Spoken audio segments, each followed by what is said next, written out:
Then, 1986, what Archbishop Samogera was saying, when we come from the bush, we said, why is Martha's Day a private function? It should be a public holiday, it should be official.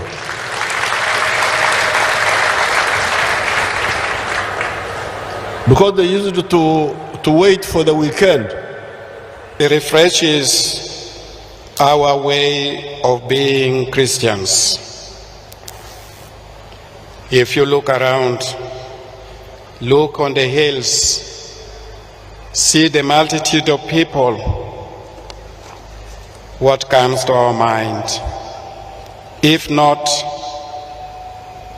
an experience of new Pentecost. We have the experience of new Pentecost here. We have people from all corners of Uganda, from the neighboring countries, from Southern Africa, from Europe and beyond. Indeed, all tribes of God are gathered here by the Uganda Martyrs, so we may feel as one people on this planet Earth. We thank the Lord for gathering us as one community of faith, so we could be bearers of hope in our societies, in our families, and over our history. Every year we celebrate this feast, but this year again we celebrate, but with a special touch, because we remember the 60th anniversary of the canonization of the Uganda Martyrs. We are very, very delighted to be part of it. We celebrate also the 145th anniversary this year of the arrival of the Catholic faith in Uganda, brought by the missionaries of Africa under the leadership of Father Mapera Ludel. We thank God for the gifts of missionaries that have brought to us the faith we are living and celebrating today. Celebrating the Uganda Martyrs here is an expression of God's goodness to Uganda. We recall the words of St. Pope Paul VI when he visited Uganda in 1969. He said, "Uganda is particularly dear to the Catholic Church since it has provided the first canonized African martyrs and the first African bishop of modern times, Bishop Kiwanuka. And because a third of its population comprises faithful sons and daughters of the Church, making this one of the first Christian nations of Central Africa. We are proud to be Ugandans. We are proud to be Catholics. The story of the Uganda Martyrs, St. Charles Lwanga and his companions, is a story of those who trust in the Lord. It's a story of those who choose the way of the Lord. It's a story of those who abandon the way of idolatry. In the first reading in the Gospel, we are invited to make choice. We are offered basically two choices: the choice to life and choice to death. And the word of Joshua whom we have read, the word of Joshua, that guided our preparation throughout to come here to Namugongo, particularly with the phrase which he said, "As for me and my household, we shall serve the Lord." Zasimwe ahwa GNTV Agarkos. Izobe ryanyuma abazyo kanisa ya King of Kings Ministries International hano mu rurembo rwa Mbarara Kamukuzi abiro kushaba kwamane kandi kwebembirwe Bishop Dr. Silas Tayebwa uri umureberezi wa Angore Ancien Nafbaka ashabira biciriza bona okurengwa abasakwana batereza makagabo nangwa n'incereza yabo na no kunduza amatambero ga Mukama ngo bwanwe barahikeye na Yesu kandi akabagarikamo omubaro kushaba byona katubirebe ngo muringo gwo kutangira okwezi kwa mukaga kandi honogo ukuruko irgayo kukereka ngo mwaka gwahika rwagati ningash eshweka cyo mwaka noba wacherze kandi hona nyumazo eberiye sabiti yo kubanza omukwezi kwa mukaga nangwa nimushweka cyo mwaka ecyo murundu gwa kabiri. Dr. Bishop Silas Tayebwa honogo rwebembera ekanisa erikumanyaka ya King of Kings International Ministries izori anyuma bazyo omufutangira rishweka cy'umwaka cy'umurundu gwa kabiri hona rigireyo no kushaba intama n'abicereza bona okwetorora ihanga rya Uganda okorgayo kandi hona bakatereza akakwate kabo na rahanga babanu benda ngo ishweka cy'umwaka cyasigarayo kibase kubankwira nangwa no kuborobera obundi tokamanya bakabasa kuganyurwamo no kusinga ishweka cyo kubanza ecyo mwaka cyuhire. Dr. Bishop Silas Tayebwa hona rigireyo no kushaba bicereza kubabasa kwicereza kandi hona batyo bakahunduza itambiro ryabo hona nikije kuba yambaho obundo kuganyura munangwa na rahanga okubahika hihi no kumanagarikamo ebi byona inshara zawe ziba kubashabire hunduza itambiro. Today, if you can repair your altar properly, erizoba kwa kunduza itambiro ryawe Uganda is in your hands. Uganda jino to mikono ayayaya Uganda is in your hands. Uganda ekuriyo mu ngaro. Africa is in your hands. Africa yono chikwaso. The whole world is in your hands. Esi yono jino to mu ngaro. May that be your portion in the name of Jesus. Ogwenu kaba mukaba ko minsinda lya Yesu. Pray that another Elijah will rise from here. Ishaba ngo eriyo ndisha yimuche kurukaha. May anointing of Elijah fall on you as you are living this fast. Baba norukaha mashtageri agakugbaho. And you become another man. Ayaya ohinducho ndisho muntu. Oh. Jila na. You become another person. Ohinduche mwendisho muntu. And you don't perform in ordinary way. Otakoro miringo ya eya burizo. You don't perform in a simple way. Otakoro miringo yorobe yangwi. When you stand, Kora kumewa yemerera. let you disappear and let God appear in the name of Jesus. Dekobure horanga binwe yarebeka omizina lya Yesu. akozisaka gishaka rukuganira n'abicereza ababibizara ya kanisa ya King of Kings aho murembo rwambara kandi atyo yarge no kubashaba ngo kagira umuntu wena wakubasa kubabuza bwinshi bataragire na mugongo omukora magani ngashi no kushabira abajuruzi hona kubargaye bakagira ngo umujuruzi no mwe ko bakumanya kuni Yesu Kristo ogwa baferire kandi hona waferire bibyabo ecyakugira ngo ecyo bagumende besiga Yesu okusinga abantu bantibona. If someone asks you why have you not gone to Namugongo and you say, I have someone who died for me, I have one matter called Jesus, karajiro wakubuza twotaza na mgongo omujote nyino omuntu omwe wenka niwe yamferire nyino omujuruzi omwe obarkweta Yesu, and that one is enough.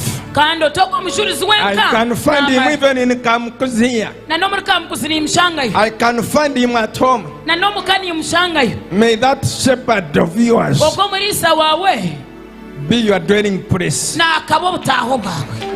Harigireyo no kuhamiza bicereza arukugira ngo hona hariho bwahatiya abamo barabase kuja kureba ibirungi omucweka cyo mwako gwe kitwatandika ngo kandi hona alihanganaje kubakora ibyo kutangaza icyo kutangaza kurga cyo kutangaza nangwa n'cyamagero okurga cyamagero. There are some people you are here today. Arabantu muri aherizo God is going to rise you. hangana ndakubimsya. We shall celebrate your success. Tuzakushaguriza usinguzi wanyu. God is going to rise you. Dangana aza kubimsya. No zakuraba abantu abarukumanya ibintu byo bwarahanga. You will bypass those people who know things of God Bakabikora kubi. and they are not doing them in a right way. No zakubarabaho. You will overtake them. nooza kubarabaho. You're going to overtake them. ahende no kwashabira umugisha kandi hona icyuka cyo mwako icyo gwa kabiri cyakubasa kubabonerera kandi kityo Mu izina rya Yesu In the Kristo. name of Jesus Christ. ndiza asimwe ahawa GNTV agarukosyo kandi twagumizamu ery'enganzi y'ihanga rya Uganda Uganda Western Robin Anabanja ashabira abakozi ba KCCA okurenga bakora kurunje ngutu za Kampala kandi bareka kukora batafireyo ngo cyo kuretera ngutezo stamaro bwire buringwa ziriyo mbuteka ebyona habwa mbere obwabire narambura engutu ezi katubirebe. All your excuses until when we cancel your contract. I'm telling you, government has lost its name in Kampala. Can't you see? Can you imagine they compare us to Rwanda? Can you imagine? Please, we want breaders on the road. I want to see you work. That's all. Do you have paid your workers? Do you have... The other time I told you I had not paid your workers. Do you remember? I fixed that information. They were complaining. Now you are bringing it out that actually you are not paying them. Now you have paid them and given them holiday. I'm in touch with my president. All that I'm doing is following. Next time it is going to be him to come. I'm telling you. So let's see your work. Let me see what you are doing. So we're going to meet at the junction near Makerere Road. They're doing the setting out works. So we're going to stop there. Otherwise, we are being abused left, right. So we shall go through several. I know maybe sometimes you are not maybe on TV. Can't you see people telling us that we are doing nothing in Kampala? Because what I've discovered, all roads in Kampala have a contractor. All roads. So there is no way we can continue like this. China 18. China 18. You ran away from Karamoja. You were given work in Karamoja and you ran away. Yes, China Railway 18. I remember they had given you work. You claimed there was insecurity. We cannot continue like this. Please, if you don't have capacity, say that I don't have capacity. We get other contractors to do the job. The other day you told me the graders have come to start working. Where are they? Members, please. You are making us look funny. There was a bishop the other day. They were clapping. Now where are you? Shall we continue like this? We shall not continue like this. Unless you are telling every day you are going to go to traffic. No. You cannot. That is what the Prime Minister is telling you is correct. You need to be watering this place. There is dust suppression. You must maintain a permanent team here. If you say you have certain equipment, you must be here. No, look at that dust. Imagine if you were working from here. Suppose you are the one with the shop here. Can you work here? Under that dust? And it's a contractual obligation of that. Is it so? Get the water. I'm not supposed to. I will use my pen and signature. When I do that, never regret. Wonders. I'm being sincere to you. It's not going to be business as usual. I'm the type of person who does not want to quarrel. You are making me look funny.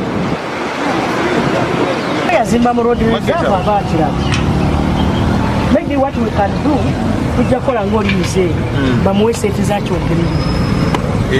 Yiyongereyo zali bazimbira. Kakati tebagala bazimbira. Balowooza mubba. Tuzimbira fere tutaayo. Waminza tuwa sente olusi ne tutamala. Nze nanyiniwo. Onotukiza okuwa sente zimbire kirimo kyongere kampita n'omwami ndowooza naye mwogere kubanga ve nanyiniwo wa sente za kuzimba kizimbe because ettaka lya ekitabo ekyo muzeeyi nze omanyi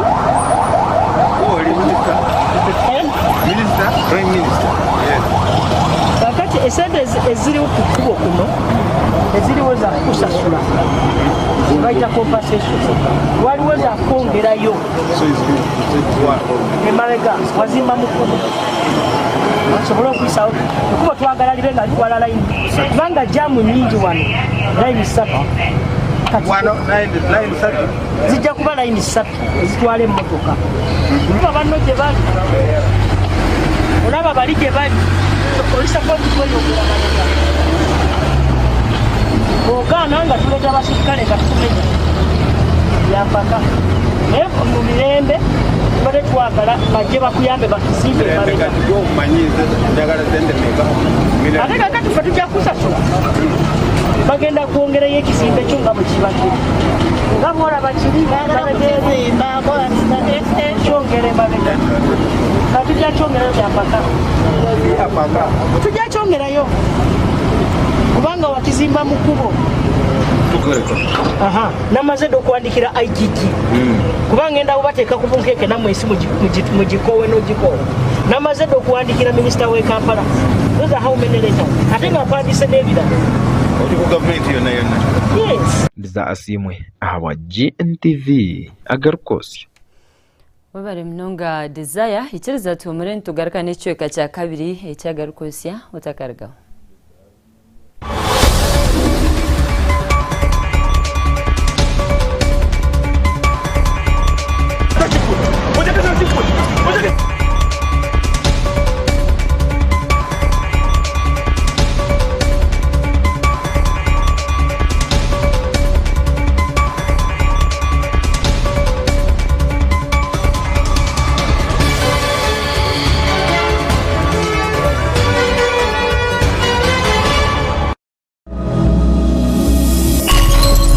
This is GNTV releasing. Ogenda obuuza ennyumba bakugamba kusasula amezi mukaaga toyinaamu yadde kati tujja fiira wano weba tulese bagenda okusanga nga batujjawo bakitwalawo gye banaatuteeka kuba tetulina gye tulaga tuyinaamu yadde tetulina nakyakulya tuli wano nga bwotulaba embeera ffe yatutabuseeko dda abaana bange basula mu mpewo mu myezi 2 ensiri ziri wano bane tusaba batuyambe tusaba buyambi nyumba yange mbadde nakafuna obusente ensimbye kayumba bakamenye nasigazizaako amabaati 3 ku mabaati 18 nasigaziza amabaati 3 siina wentwala baana era oli ne bwengamba nti nve wano siina gyembaka siina wentwala baana bange bannange gavumenti mutuyambe maama nabbanja tuyambe nze kati ono omwana amazima ntamusuza mu mpewo mukubanga ki oyo wa myezi 2 ngenda muteekawa bannange nze banyambe sikyalina nakyakuliisa baana eno embeera yeyabadde tajja gisobola nagamba nze sijja kubeera wano mukyangaala ate siina sente zigenda kupangisa twabadde nawonya obupangisa ntaddewo akalumu neyiyangu omuvubuka mpola mpola kati ennyumba bagimenye nasigaza abaana maama yagenze nina okukola nina okulabirira abaana okusoma kati ngenda bikwasaganya ntya embeera ebadde nga teri alaba munne tunoonya abakulembeze baffe tubalaba tetuyina tuyamba chairman yajja yaliwo naye nga nekenyita omunenya musajja watu kino kyamusukkako basajja balise gulida bamenya buli kimu bababuulira lwaki bamenya bagaba bamenya mu nnema naye ate no gye tuli tetubadde mu nnema tuli mu bibanja byabwe tugenda okujja abasirikale baleeta bazibu bulala bagala tukuba bukubu bagala tuyisaamu mpi togenda munnyonnyola twali twagala tubanirwaniko tujjemu ebintu byaffe byonna tetwasobola bijjamu byonna byafiiramu obusente bwonna bwalimu bwonna bwafiiramu tetwasobola bujjayo era bwe twali tujjajjeyo abanasipaaku byonna babibba tukubiriza omukulembeze w'eggwanga nti bino ayagala ki kubanga ffe ffennyini abeeyiiya tesobola okweyiiya byetweyiiya byonna abijjawo ababbi basinga okuwagira asinga kwagala baluwa tugende ku kkubo twetunde tukole tutya endagaano tuzirina ne stampu zero si kweziri n'amastampu gero si kwegali bulungi tukubiriza omukulembeze w'eggwanga atugamba mbu tuli bazzukulu naye abazzukulu bo oyinza bayisa mu mbeera bweti nga bwe tuli bwetuti nga ddala bazzukulu bo batugambe mbu yatoyewoda batukole we bati naye bazzukulu boyinza baleka ne basula mu mbeera bweti aha bwa GNTV yagaruka otya Ndikirintoni nahabwe mjomba. Ekibiina ekya NUP omururembo rwa Kampala kyabane kyakira bamemba bakyo abasya kandi olukuru ekibiina eki olukumanywa nkoisitindisa Robert Kyagulanyi Ssentamu obingi bakushimanya nka Bobi Wine yashaba abantu okugumana bakira abantu basya kandi bakabakunda hatarumu okushororo mu nganda ningo mu ndimi katubirebe. Obwo turiyo ntukununtukirira obwire bwo kutera akaruru akomwaka gw'2026 akabona mu mihanga ryitu erya Uganda abebina bitari bimwe na bimwe bariyo nibetorora ihanga ryona barukoronda obusagiki kugira ngo umwaka ogwo gwaza kushika gw'2026 bebahikize abantu bingi munonga batera akaruru ekibiina kyabo kibe nico cyarabaho bwene bo ab'ekibiina ekya National Unity Platform ekirukebemberwa ekitinisa Robert Kyagulanyi Ssentamu wabingi barikumanya nka Bobi Wine kitiremu amani mingi munonga mukuronda obushagiki bwa nyuma yo kubugabuganaho na polisi bakishizana ngo batakatatanisa emirimo yabo mbwenu izo bari nyuma zo basibe bakira bamemba babo abasya abizire omukibiina cyabo ekya National Unity Platform. Robert Kyagulanyi ahantu yargayo akashaba abantu banupu ari kugira ngo bamemba babo abasya babakire kandi babahereze entebe bashitame babukare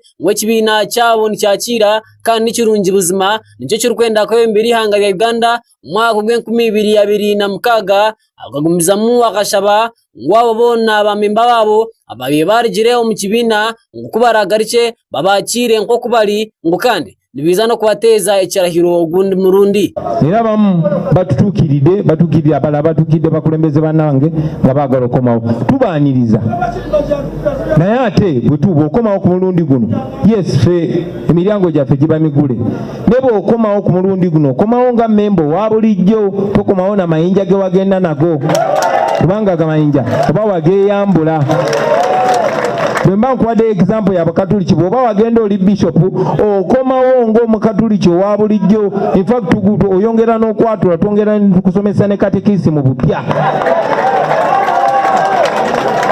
era namwe njagala obbasaba omuntu yenna bw'aba aseeredde mumwerokaminge akomewo naye bw'aba akomyewo alina okwatula bupya. Waliwo omu ku bakulembeze bannaffe mubaka yevuddeko yali yaseerera nga yatagala naye yansinkanye neyeetona ensonga ze naye tumugamba ffe tuli open lwakuba te bwe yazze okwogera gye muli yayogedde ebirala naye kyo tujja kiraba olunaku olulala. Bwenu we oli omuhandiiki mukuru w'ekibiina eki ekya National Unity Platform NUP owekitinisa David Lewis Rubongoya yargayo n'okugamba hanshonga yo kuhandikisa abamemba babo abasya ngo nisiringi 10 zonka nkonka abo bona batakwebasa nko mu byanga bitali bimwe na bimwe na mnonga ebyanga ebyamatemba ga Uganda mbiza no kuzibahera busha ngo akuba bine omutima gw'ekibiina. Nga nkyali ku nsonga y'okwewandisa abantu baffe babadde balina ebibuuzo. Registration yaffe ya nusu 10 zokka era tetwagala omuntu yenna yenna bamusabe sente zisinga kwezo. Sente ezo za kutuyamba okola cards zindala okumakinga sure nti tutuukayo eyo yonna yonna gye tusobola okutuuka. So kadi yaffe ya nusu 10 tebakujjako 15 mpozi bw'oba oyagala contributinga eri ekibiina era emitendera wegiri gy'osobola okuyitamu ocontributinga eri ekibiina. Nga nkyali ku nsonga ya registration era mukimanyi bulungi nnyo nti Uganda abantu baffe baavu nnyo mu bitundu ebyenjawulo. Bw'otunuulira ebitundu nga Karamoja abantu baffe baavu nnyo. So tukubiriza abantu baffe osobola ovaayo ogambe nti nze mpaddeyo miliyoni y'esente okusobola okugulira abantu baffe aba Karamoja cards. Era ezo cards 10 bw'owaayo miliyoni emu kiba kitegeeza nti osobozesezza abantu 10 okwewandiisa ku bwereere. Tukitegedde banange. Bwenu we oli omugambirizi w'ekibiina eki nikyo kimwe kya NUP owekitinisa Alex Waiswa Mufumbiro yargayo n'okuhamiza oli mukuru w'ekibiina eki owekitinisa Robert Kyagulanyi Ssentamu ngwabo abembatwara engambo ziri kugira ngu nibenda ngu biyeho ebyo by'obuhangwa ngaha kigwire ng'omwe omu bantu abakiine omutima gw'ebyobuhangwa bwa Uganda hamwe na nezo teekateeka zoona. on how kingdoms work. I'm not one of those students who would fail such lessons, Mr. President. So when I saw the antagonists of the revolution marauding themselves with the statement that I had claimed would ban cultural institutions, I knew that they were in the bad game of blackmail and propaganda. Hitherto, Mr. President, what I was saying then in that very public program of Pal FM, they were moving statements but not the video of the program. Mr. President, I only stated, and I can reaffirm this without fear or favor, that every institution that will not abide by the will of the power of the people in this generation will fall. Be it religious, be it political, be it cultural. And I gave very radical examples, foreign examples of the French Revolution. Today, if you go to France, you will only find historical marks of the Louis XVI French Empire. He is no longer there. That is not what we want in our place. We want to have our cultures. We want them to be empowered when they are not living on peanuts. We want them to be the value that we grew up understanding that they are. Habwa GNTV yagarukotya ndi Clinton nahabwe mjomba webare mnonga Clinton kandi agongota batwinire kireki webare kutwegitaho omugaruko esya winchirize twentu gahendera ha program evening special nerikwane kuratono Bishop Dr. Silas Taiwa otafere kigamba cyaranga ndi Eva Sakankwasa murare kurunji